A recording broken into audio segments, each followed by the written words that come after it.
1982, South Philadelphia was on the verge of a gangland war. And the Hitmen were out in force. Hitman Nicky the Crow Caramundi was doing battle for his boss, Philly's new godfather, Nicky Scarfo. We had a hit list. There might have been 15 people on our hit list. The captain would tell us, you guys go after this guy or this guy. See if you could find either this guy or this guy. Either one, kill. Now it was time to follow through on their threats and wipe out the faction led by Harry Ricobene once and for all. When Scarfo took over, he didn't care what happened, where it happened, or who it happened to. Scarfo viewed Harry as a threat to his leadership, and started off by asking Harry's brother to set him up for the murder. Scarfo sent his number 2 man, Consigliere Frank Monti, to talk to Sonny Ricobene. Everyone in Philadelphia knew that Harry the Hunchback and his brother Sonny had problems getting along. And Sonny was in an ideal position to eliminate the Hunchback. But Sonny turned out to be a bad bet. Not only did he refuse, he told his brother Harry about the plan to double-cross him. I was surprised that they would even try that. And, well, I got together with my friends and planned what to do. So Harry killed the messenger. He killed the consigliere. Scarfo's number 2, Frank Monti, was gunned down by a young Ricobene associate. It was the first fatality in the war. Scarfo was furious. He wanted Harry the Hunchback dead. The word went out. Any and all Scarfo soldiers had standing orders to wipe out the Ricobene gang if they could. Once the order's out that this guy's got to go, it could take a day, it could take a month, it could take a year, but he's going to get killed. Finally, in June, they got a shot at him. I was in the phone booth making a phone call, and I saw from a distance a rather shabby-looking guy walking along towards the phone. The shabby-looking guy was a Scarfo associate, 24-year-old Salvatore Weenie Grande. I knew it was something wrong. You could sense it. He came right to the phone booth. His arms start coming up with a pistol in his hand. Well, I saw that, and I jumped on him. I grabbed one hand with him, with one hand.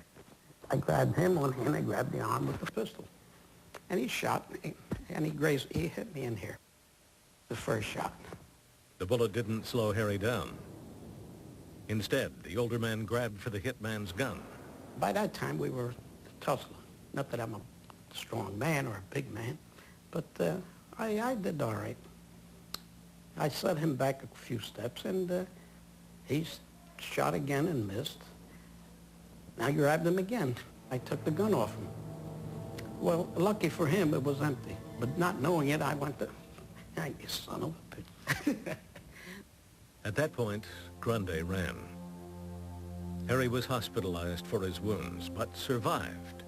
2 months later, the Scarfo hitmen struck again. I was parked in the car waiting for a party, and I heard footsteps. So I looked around, I see another guy. He's got a mask on. I said, maybe this is it. And as he brought the gun up, I ducked under the dashboard.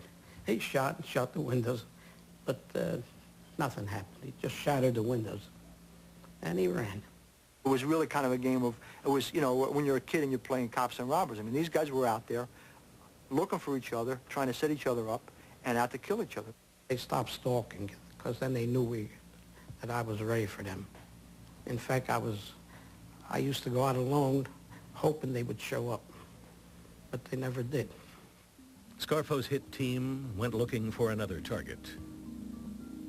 Nicky the Crow Caramundi set out to kill Ricobene associate Frank Martinez.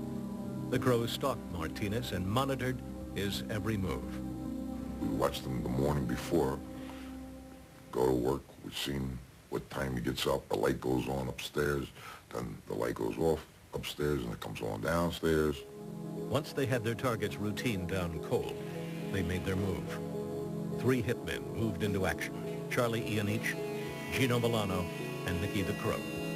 Here comes Martinez out of the house. Gets in the truck. Charlie runs in front of the truck. fires 4 times directly into the truck.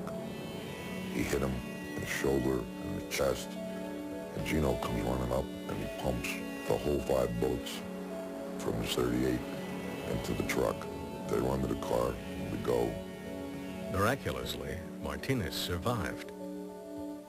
Scarfo was losing his battle against the Ricobene crime family.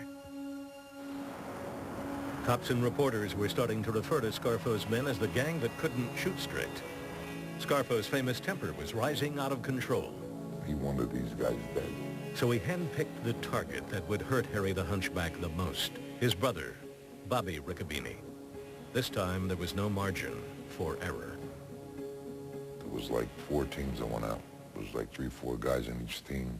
One team was headed by Scarfo soldier Faffy Einarella. He hunted down Bobby Ricobene on the street. And what Faffy does, he gets the shotgun, he walks up the street, and he's laying, he's ducking. You know, here comes Bobby and his mother. Faffy starts running toward them. The mother starts screaming. She grabbed the gun and, you know, she tussled with him. He butts her with the gun. Bobby starts running. He's pretty chubby, chunky, and he's jumping over the fence. And Faffy shot him with the shotgun. Bobby Ricobene died on the sidewalk in front of his mother. I never dreamt of that. They killed one of my brothers, another brother of mine. They said that's enough. After Robert got killed, Robert Ricobene got killed, they said that's enough. Harry the Hunchback surrendered his territory to Nicky Scarfo. The war was over, for now. In 1984, mob hitman Nicky the Crow Caramundi was living the high life in the underworld. We'd go to a restaurant, and they would prepare certain foods for us, and everything was special. I mean, we used to spend $4,000 or $5,000 for dinner. Okay, we used to have big dinners, champagne. Nicky the Crow and his hitman buddies were celebrating the victory they had won for their boss, little Nicky Scarfo, over his enemies, the Ricobene family.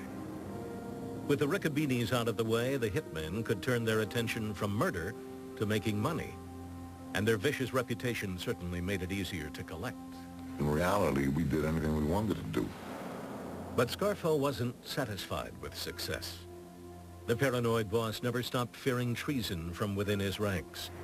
6 months after the end of the Ricobene War, that fear focused on an unlikely suspect, his most loyal captain, Salvatore Testa. Salvi Testa was probably the most charismatic wise guy in Philadelphia.